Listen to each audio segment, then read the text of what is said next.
Good morning. तो हम लोग इस वीडियो में पढ़ेंगे how to approach to a patient of thrombocytopenia. अगर हम एक ऐसा पेशेंट देखें जिसमें प्लेटलेट काउंट बहुत कम है तो हमारे दिमाग में क्या चलना चाहिए, नेक्स्ट स्टेप हमारे दिमाग में क्या आना चाहिए, हमें ये इस वीडियो से क्लियर होगा। ये टेबल डायरेक्ट हैरिसंस है। तो क्योंकि मुझे बहुत डाउट आता है जब मैं वार्ड में जाता हूँ किसी पेशेंट का सीबीसी देखता हूँ तो उसकी जो सबसे कॉमन कंप्लेन होती है वो होती है प्लेटलेट काउंट कम होना। तो मैं उस वक्त सोच नहीं पाता हूँ कि मेरा दिमाग अब कहाँ जाए, मतलब प्लेटलेट कम है ठीक है, अब मेरा दिमाग कहाँ जाना चाहिए। तो मैंने ये बुक से पढ़ा है एंड बहुत शॉर्ट में है, बहुत कंसाइज है। So let's study it. So जैसे कि आपने कोई पेशेंट देखा वार्ड में, उसका जो प्लेटलेट काउंट है वो कम है, मान लो कितना है भाई, अप्रॉक्सिमेटली 1,50,000 पर माइक्रोलीटर से कम उसका प्लेटलेट काउंट है। तो अगर नेक्स्ट स्टेप होगा उसका हीमोग्लोबिन और डब्ल्यूबीसी काउंट करवाना। ये क्यों करवा रहे हैं हम, हीमोग्लोबिन और डब्ल्यूबीसी काउंट क्यों करवा रहे हैं? क्यों हम ये चेक कर रहे हैं कि जो हमारे ब्लड में सेल्स होती हैं उनमें कई सेल्स इफेक्ट हो रही हैं, मतलब कई सेल्स का नंबर कम हो रहा है या सिर्फ प्लेटलेट्स का नंबर कम हो रहा है। क्योंकि अगर कई सेल्स का नंबर कम हो रहा है तो इसका मतलब ये ज़्यादा इशारा करता है कैंसर्स की ओर। तो उसको रूल आउट करने के लिए हम लोग क्या करवाते हैं, हीमोग्लोबिन और डब्ल्यूबीसी काउंट करवाते हैं। अब अगर मान लो एब नॉर्मल आए, ऐसा सच में है कि हीमोग्लोबिन का भी नंबर की आरबीसी का नंबर भी कम हो रहा है, डब्ल्यूबीसी का नंबर भी कम हो रहा है, साथ में प्लेटलेट्स का नंबर भी कम हो रहा है, तो हम तुरंत उसका बोन मैरो एग्जामिनेशन एडवाइस कर देते हैं पेशेंट को। लेकिन मान लो कि जो उसका हीमोग्लोबिन और डब्ल्यूबीसी काउंट है वो नॉर्मल है, तो हम लोग कराते हैं उसका पेरिफेरल ब्लड स्मीयर।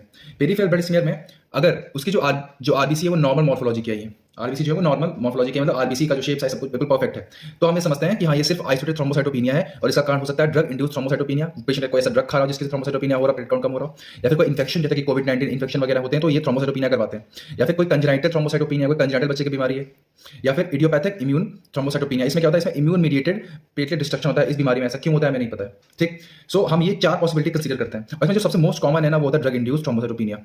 ऐसे बहुत से ड्रग्स हैं जो कि हम लोग कॉमनली रूटीन प्रैक्टिस में यूज करते हैं अपने वार्ड्स में, अपने घरों पे, जो कि प्लेटलेट काउंट्स को कम करता है, ठीक है। अभी हम उनके नाम देखेंगे लास्ट में। सो मेरे दिमाग में सीधे ही आएगा, तो मैंने क्या किया, पहले प्लेटलेट काउंट कराया, कम आया, हीमोग्लोबिन डब्ल्यूबीसी काउंट करवाया, एब नॉर्मल आया तो बोन मैरो एग्जामिनेशन, नॉर्मल आया तो पीबीएस में करवाया। अगर आरबीसी बिल्कुल ठीक है तो मैं इन चार पॉसिबिलिटी को कंसीडर करूंगा कि हाँ बाकी कहीं कोई दिक्कत नहीं है। हो सकता है पेशेंट को ऐसा ड्रग ले रहा हो, या फिर इसे कोई इन्फेक्शन हो जिसकी वजह से प्लेटलेट काउंट कम हो, या फिर इसे कोई कंजेनिटल बीमारी हो, या फिर ये इडियोपैथिक मतलब कारण हमें नहीं पता, इम्यूनिटी डिस्ट्रक्शन हो रहा हो प्लेटलेट्स का, ठीक है। मान लो हमें फ्रेगमेंटेड आरबीसी दिख रही है। अगर मैं फ्रेगमेंटेड आरबीसी दिख रही है तो आपका दिमाग जाना चाहिए माइक्रो एंजियोपैथिक हीमोलिटिक एनीमियास पे, जैसे कि डीआईसी और टीटीपी, ठीक है। तो आपका दिमाग तुरंत जाएगा माइक्रो एंजियोपैथिक हीमोलिटिक एनीमिया, जैसे कि डीआईसी डिसमिनेटेड इंट्रावेस्कुलर कोगुलोपैथी, या फिर टीटीपी थ्रोम्बोटिक थ्रोम्बोसाइटोपेनिक पर्प्यूरा, ठीक है। तो ये क्या होती है इनके बारे में आने वाली वीडियोस में नेक्स्ट में पढ़ेंगे आराम से। अगर आप किसी फ्रेगमेंटेड देखें तो दिमाग का यहाँ पे जाना चाहिए। अगर हमें प्लेटलेट्स है वो क्लम्प दिख रही, क्लम्प का मतलब है गुच्छा बंदी, मतलब एक दो प्लेटलेट से जुड़ी हुई दिख रही पीबीएस पे, एक दो तीन प्लेटलेट्स, तो क्या करेंगे, तो हम उस सैंपल को वापस से रीड्रॉ करवाते हैं सोडियम सिट्रेट और हिपैरिन की वॉयल में।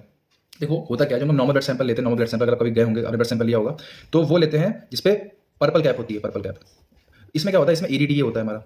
तो जब आप इसमें ब्लड लेते हो ना तो ईडीडीए जो होता है वो कैल्शियम की मात्रा को ब्लड में कम कर देता है। जब कैल्शियम की मात्रा को करता है ब्लड में कम, तो इसके से प्लेटलेट्स जो होती हैं वो कई बार एंटीबॉडी से एग्रीगेट करने लगती है। प्लेटलेट्स एक एंटीबॉडी से बहुत सारी जाकर प्लेटलेट्स जुड़ जाती हैं, तो हम लोग इसे बोलते हैं प्लेटलेट क्लम्प्ड, मतलब प्लेटलेट क्लम्प कर रही हैं। तो इसमें प्लेटलेट्स का नंबर एक्चुअली में कम नहीं हुआ है, बट वो एक दूसरे से जुड़ गई है तो हमें कम नंबर में आ रही है, तो इसलिए प्लेटलेट का नंबर तो हमें कम दिखता है, बट मतलब आपको प्लेटलेट्स का नंबर कम दिखेगा। बट जब आप पीबीएस करोगे तो देखोगे कि प्लेटलेट्स का नंबर तो ठीक है, बस वो एक दूसरे जुड़ी मतलब जुड़ गई हैं, इसी से उनकी गिनती ठीक से नहीं हो पा रही, मतलब तीन प्लेटलेट जुड़ी है तो इनको तीन काउंट करके ये एक ही काउंट हो रही है, तो नंबर कम आएगा, बट एक्चुअली प्लेटलेट का नंबर कम नहीं हुआ होता है, ठीक है। तो हम लोग इसे सूडो थ्रोम्बोसाइटोपिनिया भी बोलते हैं, सूडो थ्रोम्बोसाइटोपिनिया, ठीक। तो हम लोग को ऐसे उसमें क्या करना है, सैंपल को फिर से ले लेना है, सोडियम सिट्रेट जिसकी ब्लू कलर की कैप होती है, या फिर हिपैरिन की वॉयल में जिसकी ग्रीन कलर की कैप होती है, उनमें एक सैंपल फिर से ले लो, ठीक।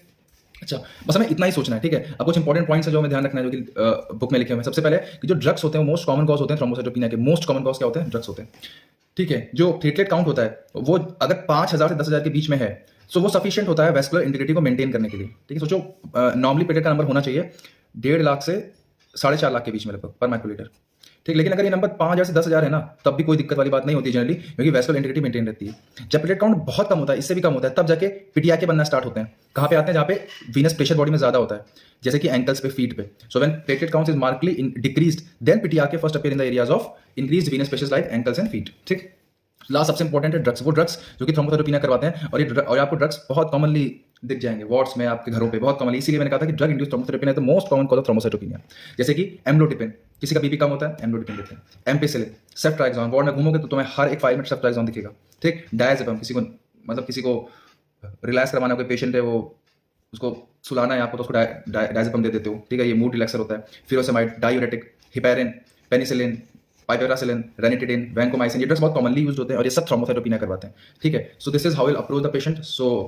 तो just to summarise, platelet count कम है 1.5 लाख से, हीमोग्लोबिन कराओ, डब्ल्यूबीसी कराओ, एब नॉर्मल है बोन मैरो पे चले जाओ, नॉर्मल है पीबीएस करवाओ, अगर आरबीसी नॉर्मल है इन चार के बारे में सोचो, ड्रग इंड्यूस्ड इन्फेक्शन, कंजेनिटल या इडियोपैथिक। अगर फ्रेगमेंटेड आरबीसी है थिंक अबाउट डीआईसी टीटीपी। अगर प्लेटलेट्स क्लम्प है then read all the sample in sodium citrate और हिपैरिन। Okay, thank you.